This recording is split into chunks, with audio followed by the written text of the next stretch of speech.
આકાશવાણી અમદાવાદ વડોદરા પ્રાદેશિક સમાચાર કરણ મકવાણા વાંચે છે. સૌપ્રથમ મુખ્ય સમાચાર. રાજ્યભરમાં ચાંદીપુરા વાયરસના અત્યાર સુધીમાં 162 કેસ નોંધાયા. કુલ 73 દર્દીઓના મોત અને 81 દર્દીઓ સાજા થતા રજા અપાઈ. નીટ પીજીની પરીક્ષા ગઈકાલે શાંતિપૂર્ણ રીતે સંપન્ન થઈ. ગુજરાતના 10,000થી વધુ વિદ્યાર્થીઓએ પરીક્ષા આપી. 2 દિવસ દરમિયાન રાજ્યભરમાં પવન સાથે છૂટાછવાયા વરસાદની શક્યતા. હવામાન વિભાગે યલો એલર્ટ જાહેર કર્યું. ઉપરવાસમાં પડેલા ભારે વરસાદને પગલે નર્મદા બંધમાંથી 1,50,000 ક્યુસેક જેટલું પાણી છોડાતા નીચાણવાળા વિસ્તારના ગામોને સાવચેત કરાયા. અને રાજ્યભરમાં હર ઘર તિરંગા યાત્રા અંતર્ગત વિવિધ કાર્યક્રમોનું આયોજન. સમાચાર વિગતવાર. રાજ્યભરમાં અત્યાર સુધીમાં ચાંદીપુરા વાયરસના કુલ 162 જેટલા કેસ નોંધાયા છે, જેમાં સાબરકાંઠા પંચમહાલમાં સૌથી વધુ 16 કેસ નોંધાયા છે, જ્યારે અમદાવાદ શહેર અને ગ્રામ્યમાં મળીને 14, મહેસાણામાં 10 અને વડોદરામાં 9 શંકાસ્પદ કેસ મળેલા છે. અત્યાર સુધીમાં જે કેસના પરીક્ષણ કરવાયા છે તેમાં 60 કેસ પોઝિટિવ મળ્યા છે અને 73 દર્દીઓના મોત થયા છે. અલગ અલગ જિલ્લાઓમાં 8 દર્દીઓ હાલ સારવાર લઈ રહ્યા છે, જ્યારે 81 દર્દીઓને રજા આપવામાં આવી છે. આ કેસ જે ઘરમાં મળ્યા હોય તેની આસપાસના 53,000 કરતાં વધુ ઘરોમાં સર્વેલન્સની કામગીરી કરવામાં આવી છે, જ્યારે આ વાયરસનો વધુ ફેલાવો અટકાવવા માટે દવાનો છંટકાવ, મેલિથિયોન પાવડરથી ડસ્ટિંગ સહિતની કામગીરી કરવામાં આવી રહી છે. રાજ્યભરમાં અનુસ્નાતક ડિગ્રી અને ડિપ્લોમા અભ્યાસક્રમોમાં પ્રવેશ માટેની નીટ પીજી પરીક્ષા ગઈકાલે યોજાઈ ગઈ. રાજ્યના 10,000થી વધુ વિદ્યાર્થીઓએ આ પરીક્ષા આપી હતી. પ્રથમવાર આ પરીક્ષા 2 પાળીમાં લેવામાં આવી હતી. પરીક્ષાનું આયોજન દેશભરના 170 શહેરો ખાતે મેડિકલ વિજ્ઞાન ક્ષેત્રે રાષ્ટ્રીય પરીક્ષા બોર્ડ NBEMS દ્વારા કરવામાં આવ્યું હતું. સમગ્ર દેશમાંથી 2.28 લાખ ઉમેદવારોએ આ પરીક્ષા આપી હતી. રાજ્યભરમાં છૂટાછવાયા સ્થળોએ હળવાથી મધ્યમ વરસાદની સંભાવના હવામાન વિભાગે વ્યક્ત કરી છે. હવામાન વિભાગે 2 દિવસ દરમિયાન યલો એલર્ટ જાહેર કર્યું છે. અમદાવાદ જિલ્લામાં પણ 2 દિવસથી વાદળછાયા વાતાવરણ વચ્ચે ક્યાંક ક્યાંક છૂટાછવાયા વરસાદી ઝાપટા પડી રહ્યા છે.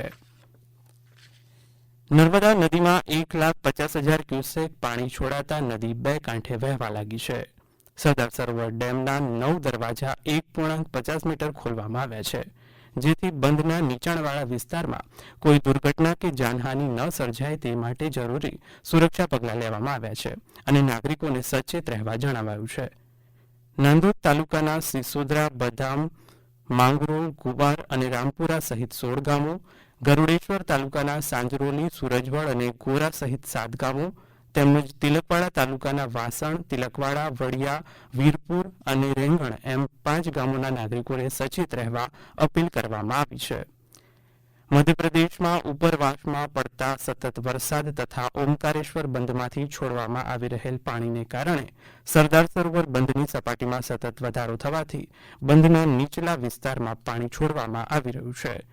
આપત્તિ સમયે 1077 નંબર ઉપર સંપર્ક કરી શકાશે. અમદાવાદ અને આસપાસના વિસ્તારમાં પડેલા વરસાદને પગલે સાબરમતી નદીમાં પાણીની આવક વધી છે. આવક વધવાના પગલે અમદાવાદના વાસણા બેરેજના 3 દરવાજા હાલ પૂરતા ખોલવામાં આવ્યા છે. વાસણા બેરેજમાંથી હાલ 2,970 ક્યુસેક પાણી નદીમાં છોડવામાં આવી રહ્યું છે, જેને પગલે નદીના નીચાણવાળા વિસ્તારોમાં આવતા ગામોમાં સાવચેતી જાહેર કરાઈ છે. સાબરમતી નદીના નીચાણવાળા વિસ્તારમાં આવતા વિવિધ ગામોને સાવચેત રહેવા જણાવાયું છે. સિવિલ હોસ્પિટલમાં 160મું અંગદાન થયું છે. અમદાવાદ નજીક રહેતા એક વ્યક્તિને અકસ્માતમાં માથાના ભાગે ઈજા થતા સારવાર માટે અમદાવાદ સિવિલ હોસ્પિટલમાં લાવવામાં આવ્યા હતા, જ્યાં ફરજ પરના ડોક્ટરોએ સારવાર દરમિયાન દર્દીને બ્રેઇન ડેડ જાહેર કર્યા હતા. દર્દીના પરિવારજનોએ સર્વસંમતિથી અંગદાનની સંમતિ આપી હતી. તેમના અંગદાનોના કારણે 2 કિડની તેમજ 1 લીવરનું અંગદાન મળ્યું છે, જે સિવિલ કેમ્પસમાં આવેલી કિડની હોસ્પિટલના જરૂરિયાતમંદ દર્દીઓમાં ટ્રાન્સપ્લાન્ટ કરવામાં આવશે, તેમ સિવિલ સુપ્રિન્ટેન્ડન્ટ ડોક્ટર રાકેશ જોશીએ જણાવ્યું હતું. આ અંગદાન સાથે સિવિલ હોસ્પિટલમાં અત્યાર સુધીમાં કુલ 160 અંગદાતાઓ થકી કુલ 517 અંગોનું દાન મળ્યું છે, જેના થકી 501 વ્યક્તિઓને નવજીવન મળ્યું છે.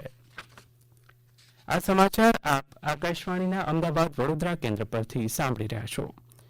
આ સમાચાર આપ અમારી YouTube channel AIR news Gujarat પર પણ સાંભળી શકશો. વધુ સમાચાર માટે આપ અમારા ટ્વિટર હેન્ડલ AIR_news_ABAD ને ફોલો કરી શકો છો. હર ઘર તિરંગા અભિયાનની સમગ્ર દેશ અને રાજ્યભરમાં ઉમળકાભેર ઉજવણી કરવામાં આવી રહી છે, જેમાં રાજ્યની વિવિધ શાળાઓ, કોર્પોરેશન, ખાનગી અને સ્વૈચ્છિક સંસ્થાઓ, ઉદ્યોગગૃહો તેમજ સામાન્ય નાગરિકો આ અભિયાનમાં સહભાગી બની પોતાનું યોગદાન આપી રહ્યા છે. 9મી ઓગસ્ટથી સમગ્ર દેશમાં શરૂ થયેલા આ અભિયાન અંતર્ગત ગુજરાતમાં પણ વિવિધ પ્રવૃત્તિઓ હાથ ધરવામાં આવી રહી છે. હર ઘર તિરંગા અભિયાનને કૃષિ સાથે સાંકળી ગીર સોમનાથ જિલ્લાના કોડીનાર તાલુકાના આલીદર ગામે હર ઘર તિરંગા યાત્રા નીકળવામાં આવી હતી, જેમાં મોટી સંખ્યામાં ગામના ખેડૂત ભાઈ બહેનો અને સ્થાનિક આગેવાનોએ ભાગ લીધો હતો. કોડીનાર અને વેરાવળ મુકામે વિવિધ જૂથો દ્વારા યોજાયેલી મહેંદી હરીફાઈના કાર્યક્રમમાં 225થી વધુ મહિલાઓ સહિત મોટી સંખ્યામાં ગ્રામજનો જોડાયા હતા.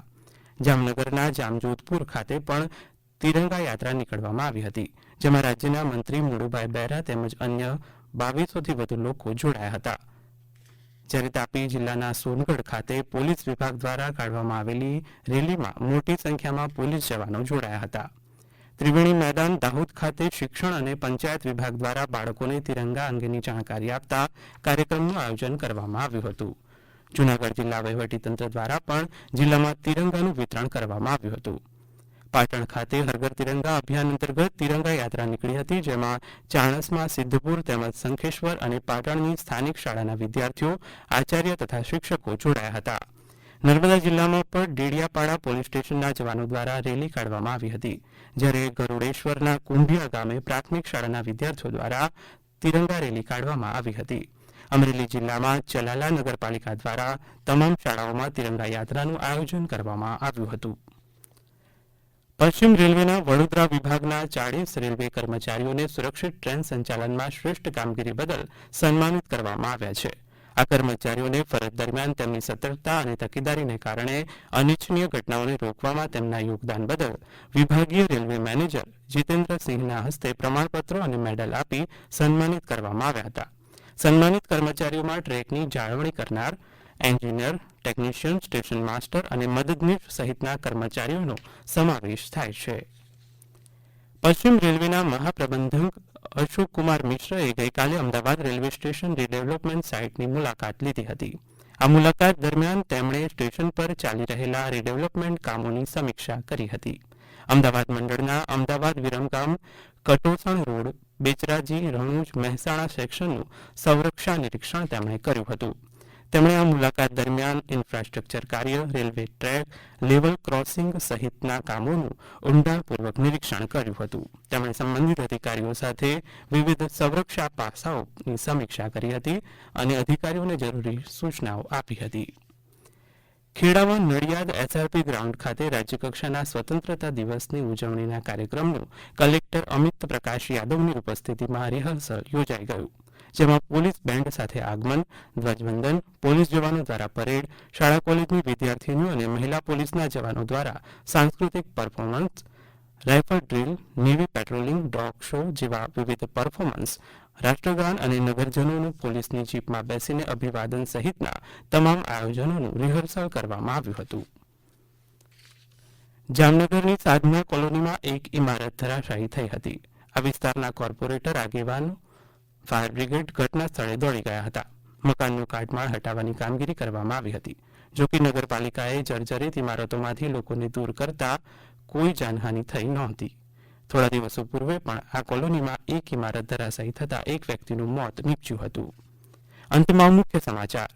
રાજ્યભરમાં ચાંદીપુરા વાયરસના અત્યાર સુધીમાં 162 કેસ નોંધાયા. કુલ 73 દર્દીઓના મોત અને 81 દર્દીઓ સાજા થતાં રજા અપાઈ. નીટ બીજી પરીક્ષા ગઈકાલે શાંતિપૂર્ણ રીતે સંપન્ન થઈ. ગુજરાતના 10,000થી વધુ વિદ્યાર્થીઓએ આ પરીક્ષા આપી. 2 દિવસ દરમિયાન રાજ્યભરમાં પવન સાથે છૂટાછવાયા વરસાદની શક્યતા. હવામાન વિભાગે યલો એલર્ટ જાહેર કર્યું. ઉપરવાસમાં પડેલા ભારે વરસાદને પગલે નર્મદા નદીમાંથી 1,50,000 ક્યુસેક જેટલું પાણી છોડાતા નીચાણવાળા વિસ્તારના ગામોને સાવચેત કરાયા. આકાશવાણીના અમદાવાદ વડોદરા કેન્દ્ર પરથી પ્રાદેશિક સમાચાર પૂરા થયા.